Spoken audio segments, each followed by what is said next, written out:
Welcome back to the History of Being Human podcast. I'm the host, Noel Armstrong. On this episode, we're going to be talking about the nuclear KGB Yeti alien bear on the Mountain of the Dead. Or, if you prefer a more down-to-earth name, the Dyatlov Pass mystery. This is an episode that is still hotly debated in Russia and frankly around the world, and continues to this very day to spawn numerous theories attempting to explain it. From the rational to the conspiratorial to the frankly supernatural, as my title indicates.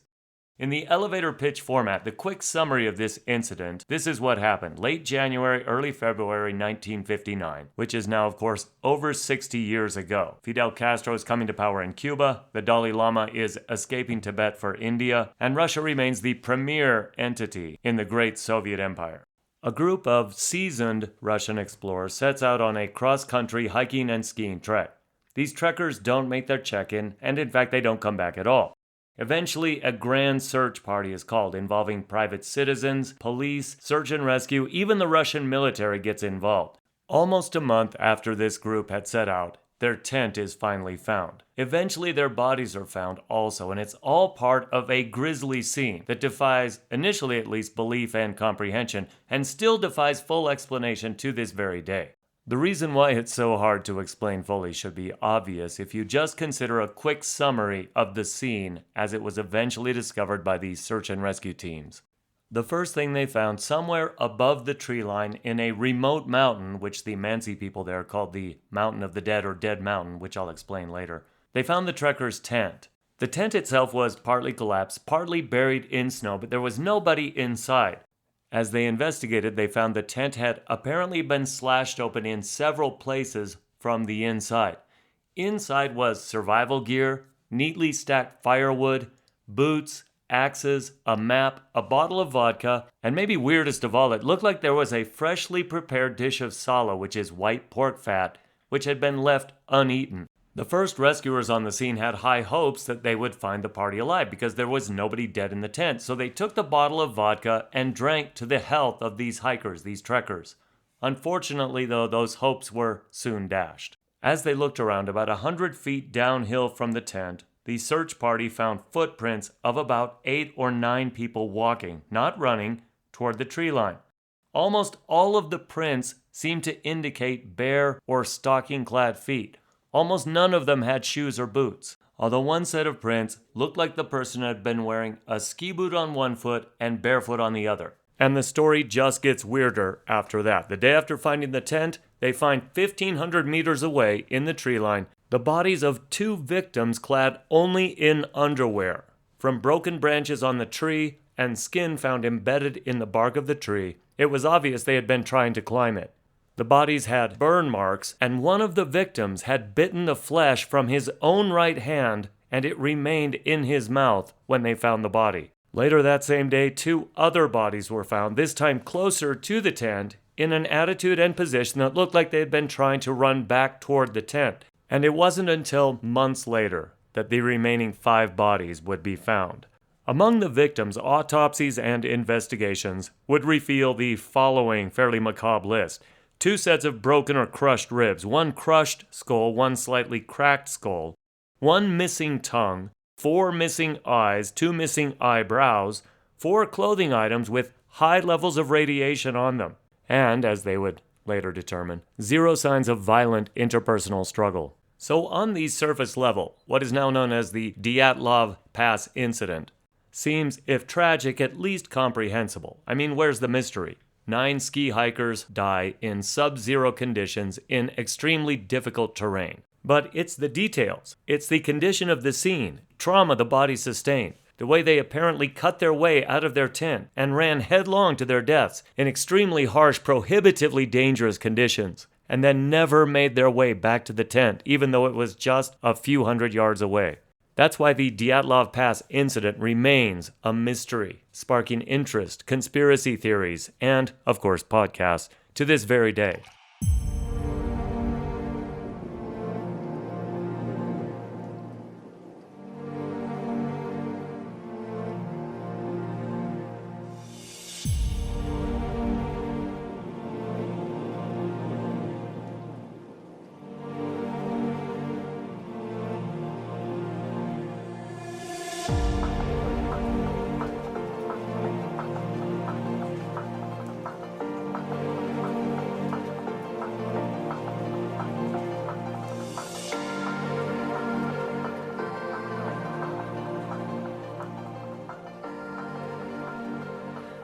Deep in the Ural Mountains of Russia, there's a peak which was known on Soviet maps only as Peak 1079.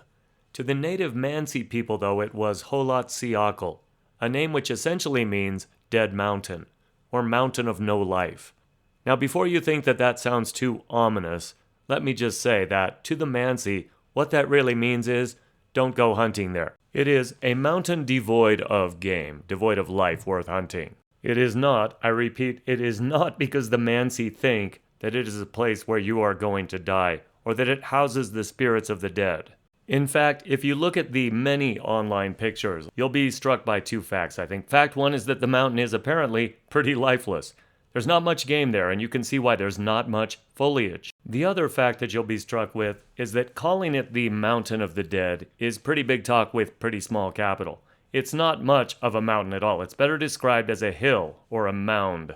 And the reason that it was called Peak 1079 on Soviet maps is because it was about 3,500 feet high. So while we have to admit that's a pretty respectable ascent on a mountain bike, it's not the tallest mountain in the world.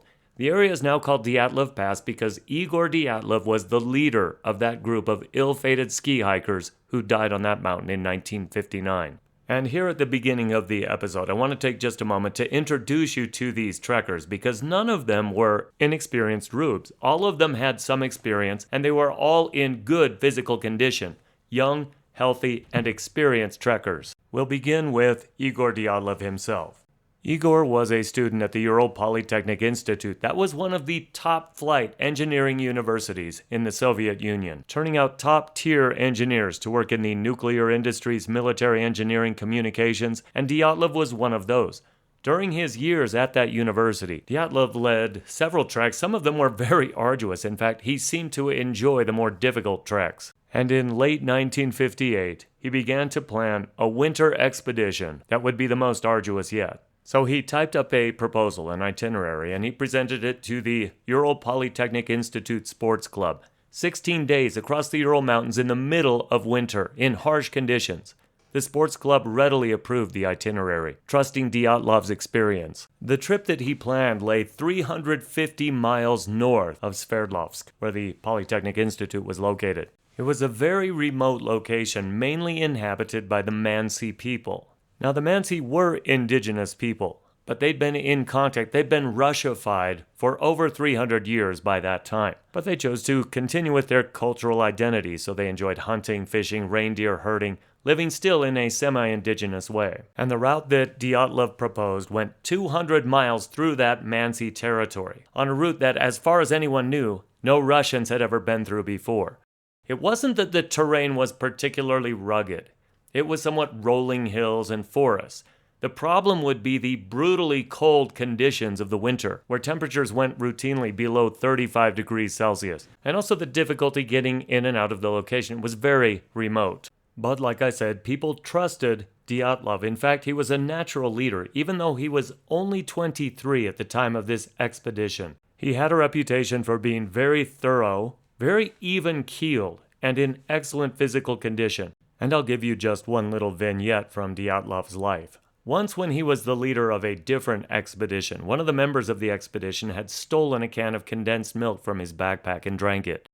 Later, this participant felt guilty about drinking the milk and came and confessed to Dyatlov, fully expecting to get thrown out of the team, screamed at, or some kind of repercussion. But according to this trekker, that was not Dyatlov's leadership style. Instead, he said Dyatlov, quote, did not scold or shame. He kept silent. And then he said, we will return to Sverdlovsk. You will pay the cost of the condensed milk to the group's cash desk. That was all he said. According to this hiker, he remembered that for many years as a great example of leadership.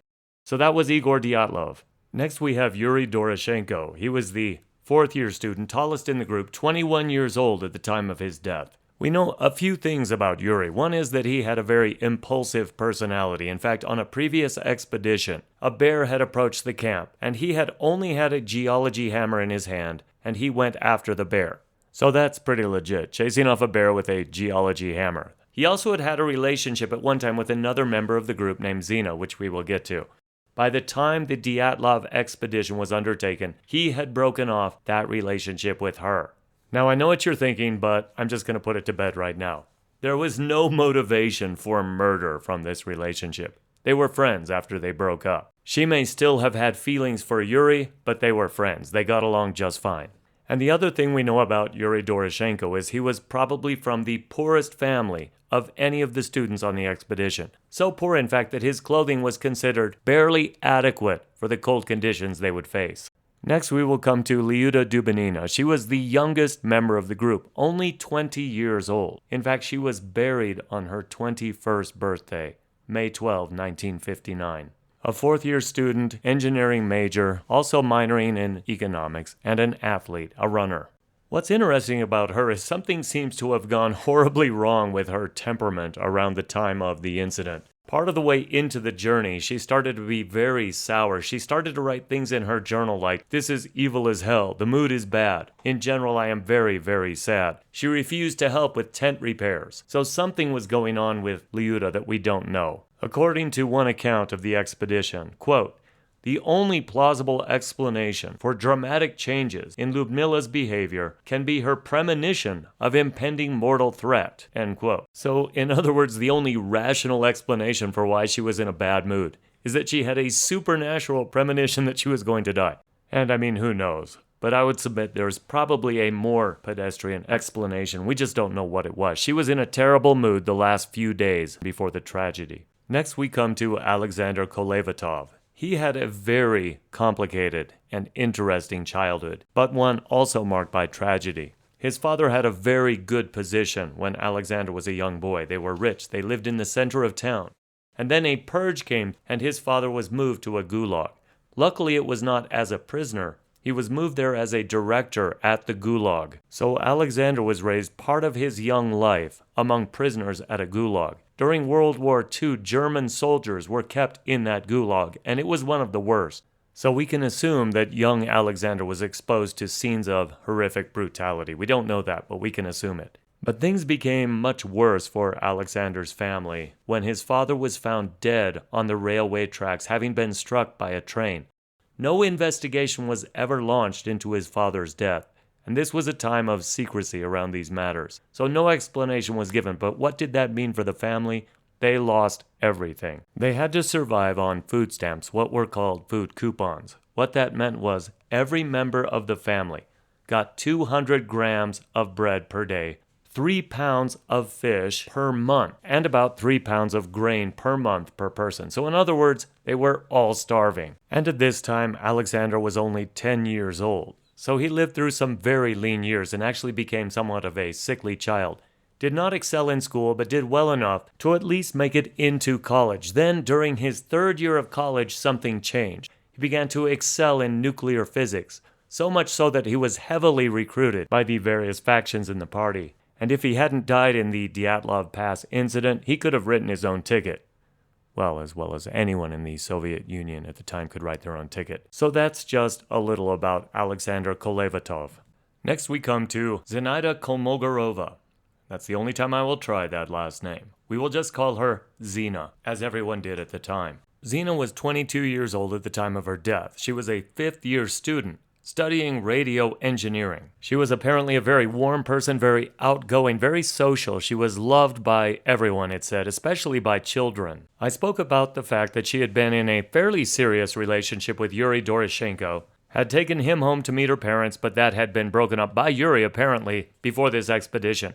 She was constantly seen around this time in the company of Igor Dyatlov.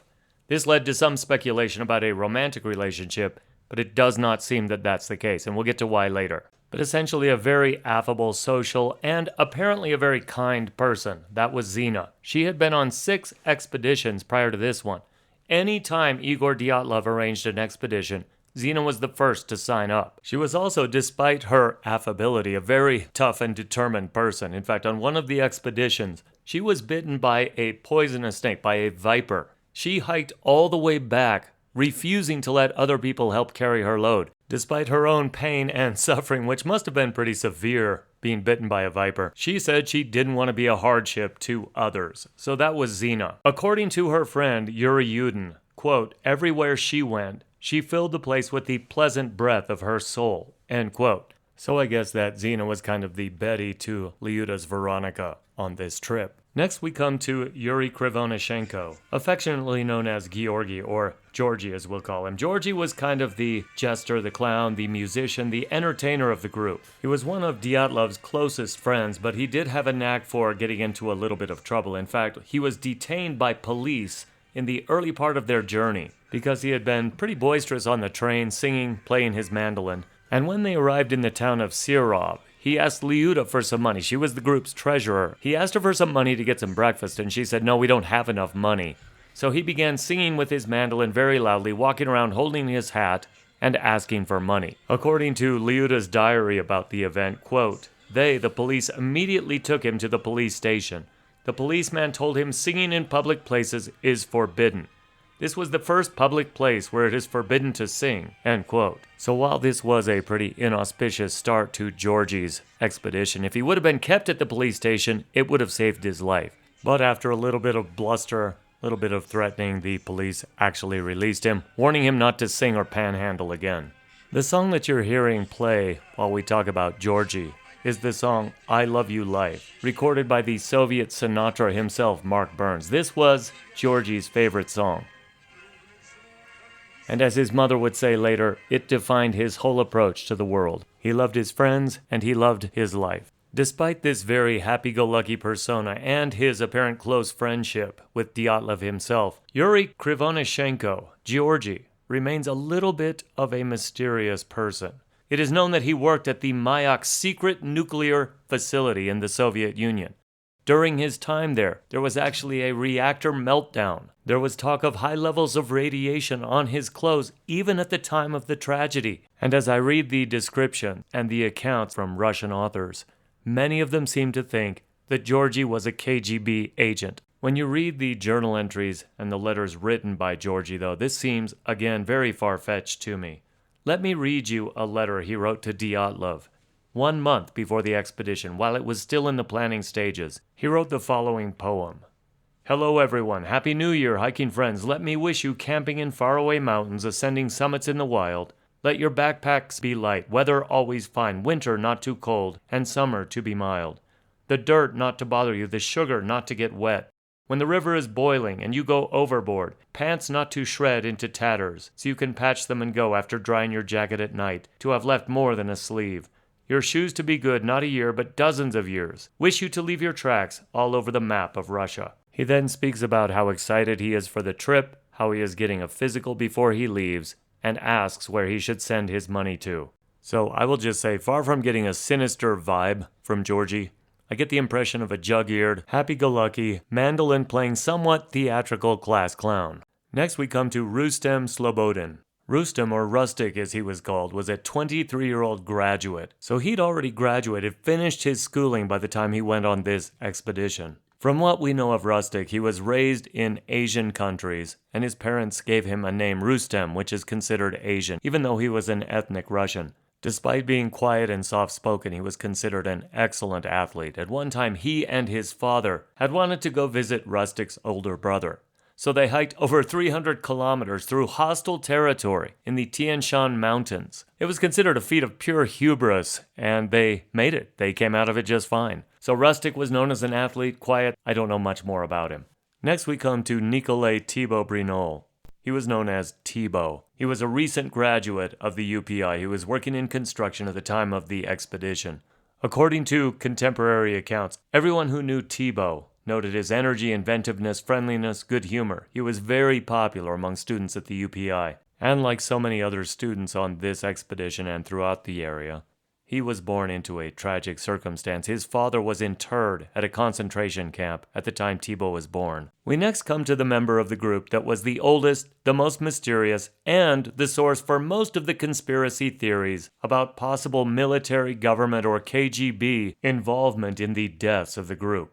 I am speaking of Semyon Zolotaryov, who will be known hereafter as Sasha. Sasha was definitely a demographic outlier in this group. He was a veteran of World War II. In fact, he'd served the entire time between 1941 and 1946 in the Soviet Army, during some of the most brutal and fatal campaigns of the war, during a time when they endured almost unimaginable levels of hardship. Sasha was much older than the other members of the group, and he was added to the expedition near the very end. That's what gives rise to some of the conspiracy theories. Nearly all of the group members are in their early 20s. Sasha was 38 years old. Unknown to many of the members of the group at the time, he also had a newborn son, which he named Sasha. I don't have time to get into the speculation around this person's identity. Suffice it to say that he was working as a physical education instructor around the time of the trip, and it makes perfect sense that he would want to join this kind of an expedition. That and the fact that he ended up just as dead as every other member of the group makes me think he was there to go on a skiing hiking expedition. Not to spy on, not to sabotage, not to kill them if they came too close to secret military installations, which have all been hypothesized. So I won't dwell on the conspiracy theories around Semyon, or about who is buried in Semyon's grave, but you can look all of that up. That concludes the list of fatalities in the Dyatlov Pass incident. I'm going to mention one more person, a man named Yuri Yudin. He's the only survivor from that group, and it's only because of a case of severe sciatica. That's right, Yuri was one of the leaders of the group, one of the most energetic, beloved members of the group. There's a rumor that he was actually in love with and loved by Lyuda. In fact, when he left to go back, she was distraught. Some people think that her sour temper, her bitter mood during the trip, was because she was missing Yuri. This and the fact that Yuri felt tremendous guilt his entire life over not going with the expedition, and he never married, has led to some speculation about their relationship. On the day that Yuri left to go back home, Lyuda made the following entry in her diary, quote, "Yurka Yudin is going back home today. It is a pity, of course, to part with him, especially for Zina and me, but we can't do anything about it." End quote. Yuri died in 2013. Until the end of his life, he kept a teddy bear that Lyuda had given him. And it's also apparent that he had a crushing case of survivor's guilt because every year on the anniversary of their deaths, he went to the graveyard and with tears in his eyes said, "I'm sorry, my friends, I should have been with you." Two interesting facts about Yuri. Before he died, he denied there was a romantic relationship between him and Lyuda. But many people don't believe his denial. I won't go into why. And the other fact is, he does not believe that his friends succumbed to the weather or to an avalanche or any other natural cause. He believes they came too close to a secret military testing ground and were killed, and that the scene was a setup. It was designed to make it look like they had succumbed to an avalanche or hypothermia. And while his opinion does have some weight, it may just be one more conspiracy theory added to the mix. We'll see what you think when we complete our story. So I know that's been a rather lengthy introduction to the various members of this party, but in almost all histories of this event I've come across, they simply name people as the victim, or they will name one or two of them and tell you nothing about them. For some reason I felt very compelled by looking through their photos and looking at their life histories.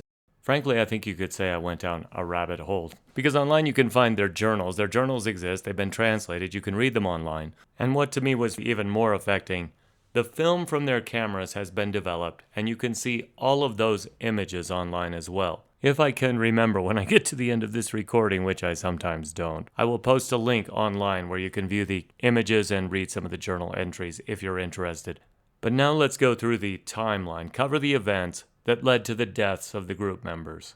As I already indicated when talking about their biographies, the fall and early winter of 1958 were spent planning the expedition. The expedition proper got underway in late January 1959. January 23rd, they board a train in Sverdlovsk. They traveled through the night, arriving the next morning 350 kilometers north in the town of Serov.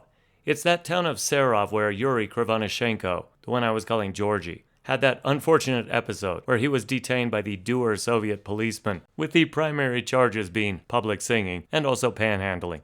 He was later released, and the group was able to board a train in Serov, and on the next day, January 25th, they arrive in the even more remote Ural mountain town of Ivdel. That same day, January 25th, they board a bus which takes them to Vizhe. And of course, as you can guess, every step along the way they're getting farther and farther from civilization, more and more remote. In fact, the next ride they catch from Vizhe is in the back of a truck. It looks like they just bummed a ride off of the driver. That truck takes them from Vizhe to a town with the perfect steampunk name of District 41.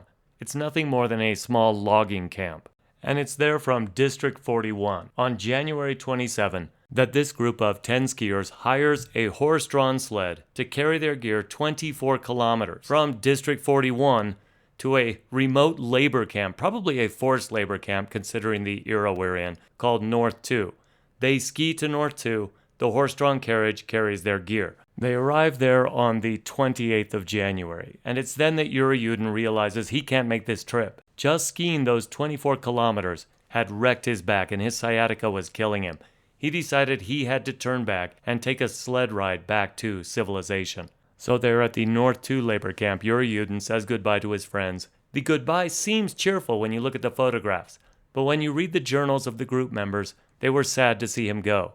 And it's all the more poignant when you look at the photographs of those goodbyes, because you realize he's never going to see his friends again. Yuri Yudin is going to be haunted by the shame, the sadness, and the guilt of that farewell for the rest of his life. For the next couple of days, the group does what they came to do. They ski and they camp. They follow their planned route, and they camp mostly along the shores of the Auspia River initially. But they complain that the weather is getting bitter cold. The journal entry from January 30th reads this, quote, "Today's the third cold night on the shore of the Auspia River. The stove does a great job. Some, Thibault and Krivonishenko, think we need to construct a heating system in the tent.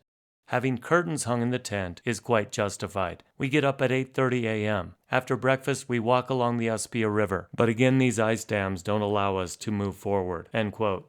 So, as you can guess, the weather was getting cold, and their movements were obstructed somewhat by frozen rivers.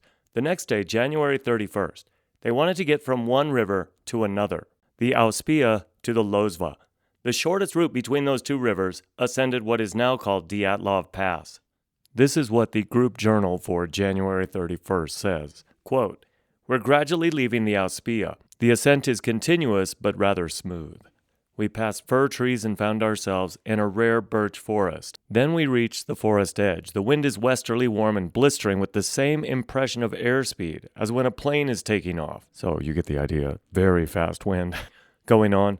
"There is ice crust everywhere around us. The making of a storage depot is not feasible at all. It's about 4 p.m. We need to find somewhere suitable to camp for the night. We're going down to the Auspia Valley. It seems to be the snowiest place here. The wind is slack. The snow is 1.22 meters deep. Tired and exhausted, we started to prepare the place for the overnight stop. We lacked firewood, which consisted mostly of weak, wet fir trees. We made a fire on logs. No one wanted to dig a special hole for it. We had dinner right in the tent. It's warm in here. It's difficult to imagine such comfort somewhere on a mountain range with the severe howl of the wind hundreds of kilometers from any inhabited places." End quote. I think that journal entry gives you a pretty good idea of what they were going through. They were cold, the wind was bitter in the higher elevations. They lacked firewood of an adequate quality and supply, but in general their spirits were up. Inside the tent, they were keeping warm. And that despite recorded temperatures at that time in that area between -15 and -25 degrees Celsius. On that night of January 31st, they made plans for the next day, which would be February 1st. The next big event, the next big obstacle, if you will, in their trek was to ascend and then descend over Dyatlov Pass on their way to Mount Otorten. It was decided by Dyatlov and others that they would go back to the Auspia River that night, as we said, for a warm, sheltered campsite.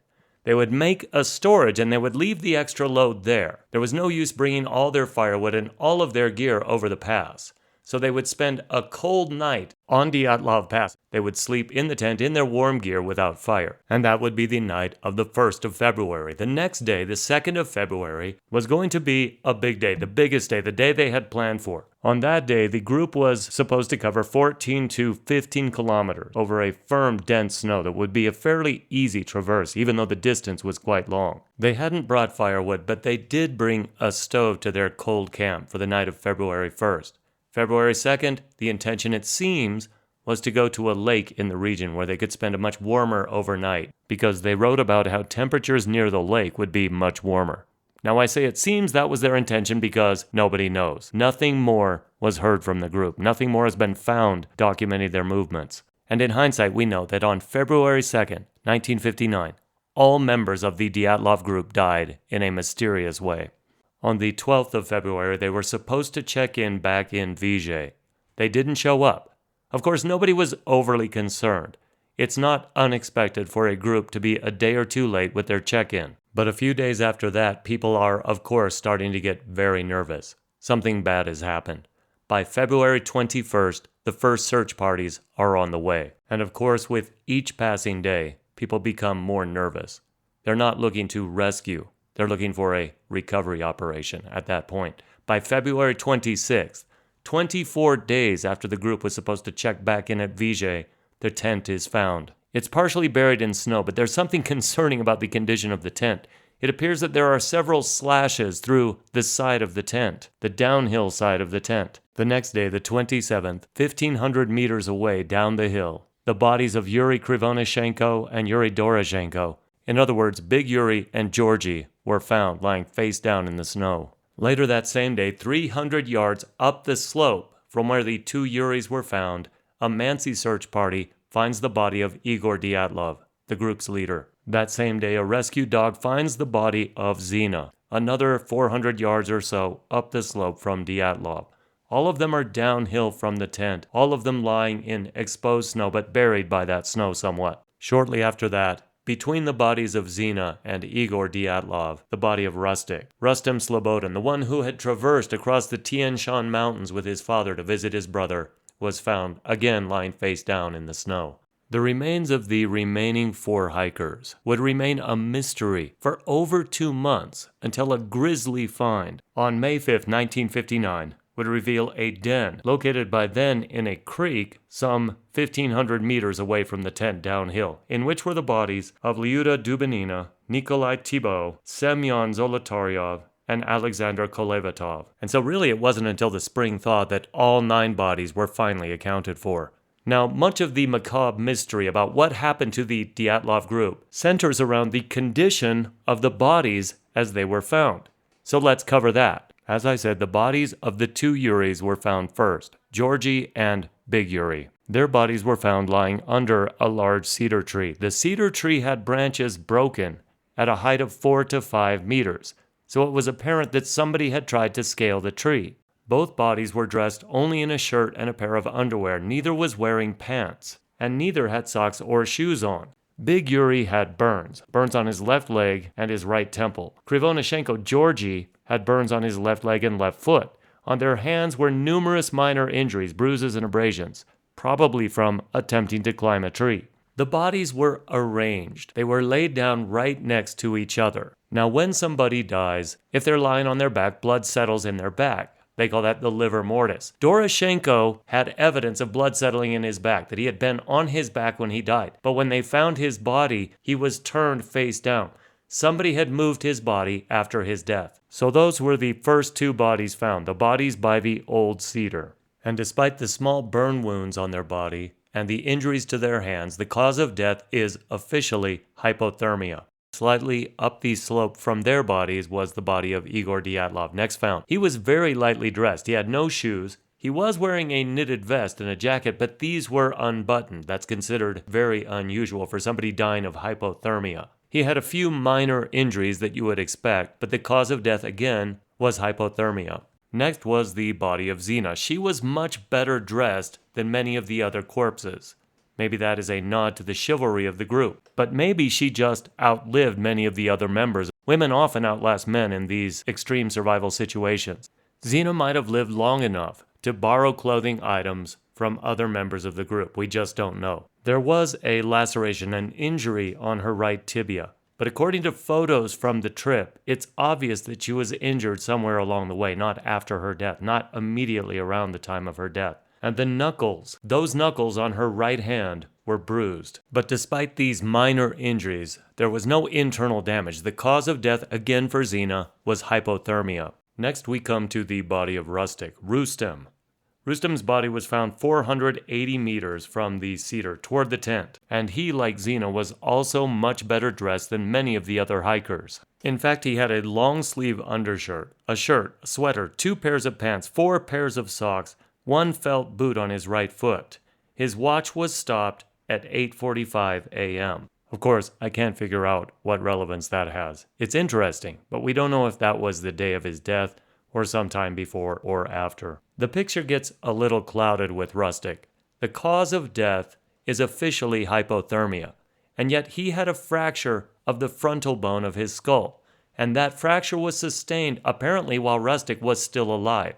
The thought was he became hypothermic, disoriented, and fell. And I guess I have to admit that's possible, but how many times do you hear of people falling so hard in the snow that they fracture their skull? And Rustic's case gets even stranger because the temporalis muscle, so that's the muscle over your temple on these sides of your skull, on both sides of Rustic's head, his temporalis muscle had hemorrhages. So something hit his frontal lobe hard, or it hit something hard. And something also hit both sides of his skull near the temporalis muscles hard enough to deeply contuse those muscles. And again, you don't get muscle contusions. You don't bleed into a contused area of muscle if your heart has already stopped beating. So again, the autopsy report was very cautious with Rustic. They said he probably became disoriented and bumped his head, or he fell hard, bumped his head, and that hastened his demise from hypothermia. The official cause of death was still hypothermia.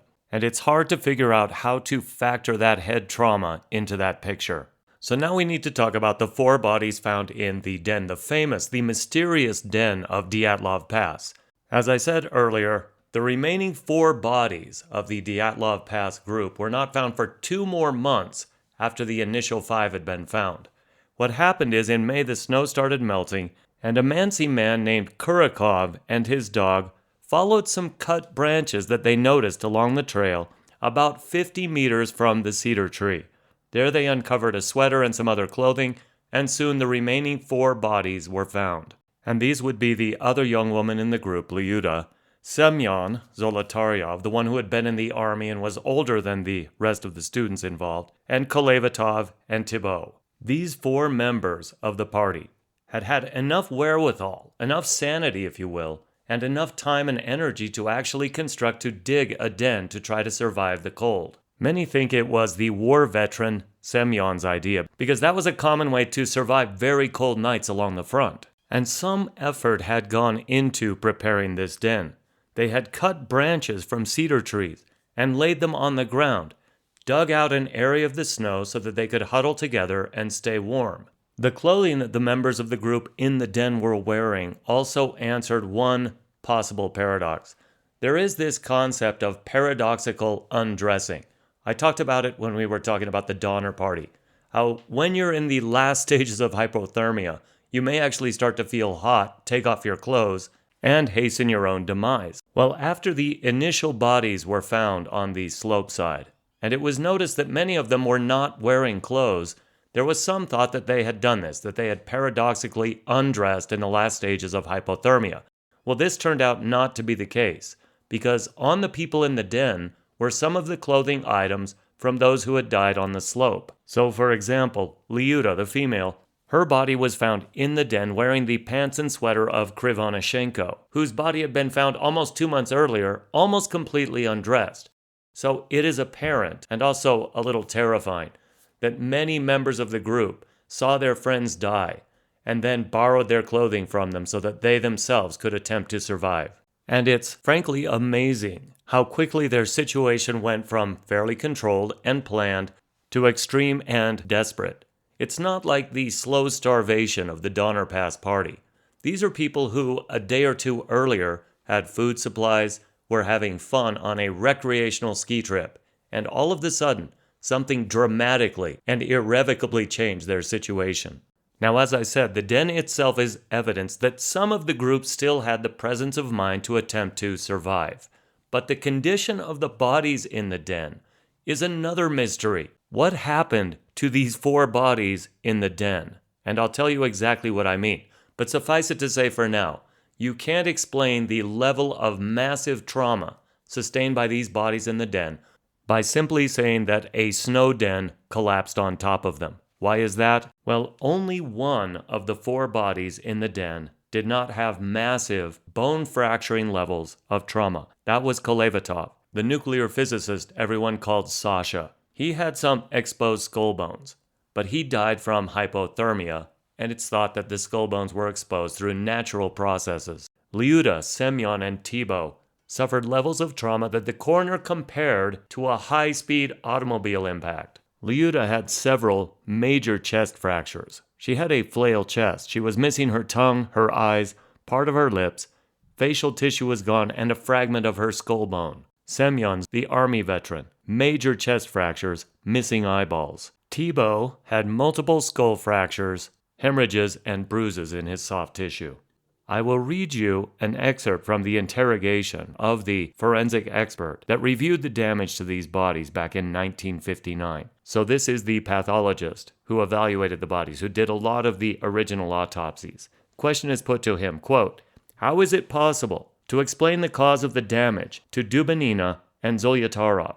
Is it possible to combine them into one cause?" And the response of this expert, of course translated from Russian, is this. On Dubinina, the injuries were bilateral and symmetrical, on both sides in other words, and on Zolotaryov, they were one-sided. Both had hemorrhaging into the cardiac muscles, with hemorrhaging into the pleural cavity, which is evidence of them being alive when the injuries were sustained. So if they had already been dead, they would not have bled into their cardiac tissue and pleural cavities. The expert then goes on. It is the result of a large force, just as in the example of Thibault. These wounds, especially appearing in such a way, without any damage to the soft tissue of the chest, are very similar to the type of trauma that results from the shock wave of a bomb. So catch what he's saying. There was no damage to the skin and muscle over the chest, but the ribs were crushed. So the force was of such a type that it was absorbed by the bones but didn't damage the chest muscle or skin. Now, another question was subsequently put to this expert. He was asked, how long could Dubinina and Zolotaryov have lived after this massive trauma they sustained? This is what the expert said, quote, Dubinina died 10 to 20 minutes after the trauma. She could have been conscious. Sometimes it happens when a person with a wound to the heart, for example a serious knife wound, can talk, run, and ask for help. Dubinina's situation was one of complicated traumatic shock resulting from the bilateral rib fracture, with subsequent internal hemorrhaging into the pleural cavity. Zolotarov could have lived longer. It needs to be taken into account that they were all trained, physically fit, and strong people. So that is certainly a very bleak and heartbreaking picture of their final minutes. Something crushed their skull, gave them flail chest. They bled into the pleural cavity and hearts. Dubinina's injuries were so severe she probably lived for 10 or 20 minutes afterward, and Semyon may have lived on a little longer. The cause of death was not hypothermia. It was massive trauma. So you can certainly see why this den, and the condition of the bodies in this den, gave rise to most of the mysteries, the conspiracy theories, the unanswered questions around the deaths of the Dyatlov group. Let's finish now with Thibault. We said earlier that Thibault had multiple skull fractures. The forensic expert was asked about the nature of these skull fractures, and this is what he said, quote, in the conclusion, it's shown the damage to Thibault's head could have been the result of the throwing, fall, or jettisoning of the body. I don't believe these injuries could have been the result of Thibault simply falling from the level of his own height. For example, falling and hitting his head. The extensive, depressed, multi-splintered, broken fornix and base of the skull fracture could be the result of an impact of an automobile moving at high speed. This kind of trauma could have occurred if Thibault had been thrown and fallen and hit his head against rocks, ice, etc. by a gust of strong wind. End quote. The forensic expert is then asked, is it possible that Thibault was hit by a rock that was in someone's hand? He says no, in this case, there would have been damage to an area of soft tissue, and this was not evident. Finally, they asked the expert, how long could Thibault have lived after the trauma? Could he have moved on his own, talked, etc.? And this is what the expert says, quote, after this trauma, Thibault would have had a severe concussion. That is, he would have been in an unconscious state. Moving him would have been difficult, and close to the end, movement would not have been possible for him. I believe he would not have been able to move, even if he had been helped. He only could have been carried or dragged. He could have shown signs of life for 2 to 3 hours. So, as you can tell, so many questions arise when you look at the scene on this mountain of horrors. How did Thibault get into the den after his skull had been crushed? Who helped him? Obviously, group members must have carried him, but they had suffered their own trauma. There are so many mysteries that people bring up. Where and how could Thibault have fallen from such a height? Did he try to climb the tree? Was he looking for other members of the group? Had he fallen off a cliff or a ledge, and if so, where? Was the trauma that caused Thibault's death the same massive force that caused the deaths of Semyon and Lyuda? And speaking of Semyon and Lyuda, how had they ended up in the den after sustaining such massive force to their chest cavities and to their skulls? Did whatever happened to them happen in the den, or were they brought into the den after it occurred? Was Thibault still alive at that time and helped bring them back into the den? Or had a massive force, the force equivalent to an explosion, according to the coroner, somehow caused the injuries to the members of the group who were all sheltering in the den together? There are just so many mysteries associated with this. What were the two bodies found under the cedar tree doing? Why did they climb it? Were they looking for other members of the group? Were they looking for their storage stash of firewood? How had they become so disoriented, if so? Why were the bodies of Dyatlov and others found apparently trying to make their way back to the tent? What had stopped them from making it that short distance? Did they simply freeze to death? Were they at their last extreme? Were they traveling together toward the tent and simply died off one by one? I have to admit, it's not impossible to explain people becoming disoriented in a bad storm and freezing to death. But there are mysteries. Aside from the obvious great mystery of what happened to the bodies in the den, what traumatic force killed them? What happened to the knife that they used to cut branches to line the floor of the den? That knife has never been found. But the great mystery looming over all of this is what went wrong in the first place. Why did they get out of the tent? Why did they walk, not run, through the snow? Why was the tent hastily slashed from the inside so that they could escape out the downhill side?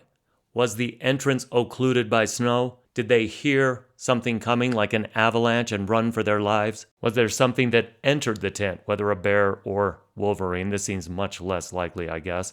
But did they have to run from something else? How did they become separated after this? How did they end up in such different areas, in different conditions? And why did the people in the den not go back to the tent to get the gear and supplies that were still there? Were they that disoriented, that lost? Was the tent so buried that they couldn't find it? What happened on Dyatlov Pass in 1959 remains in many ways a mystery to this very day. If you followed the story at all, you know that most people explain the events, at least the beginning of the events, by an avalanche.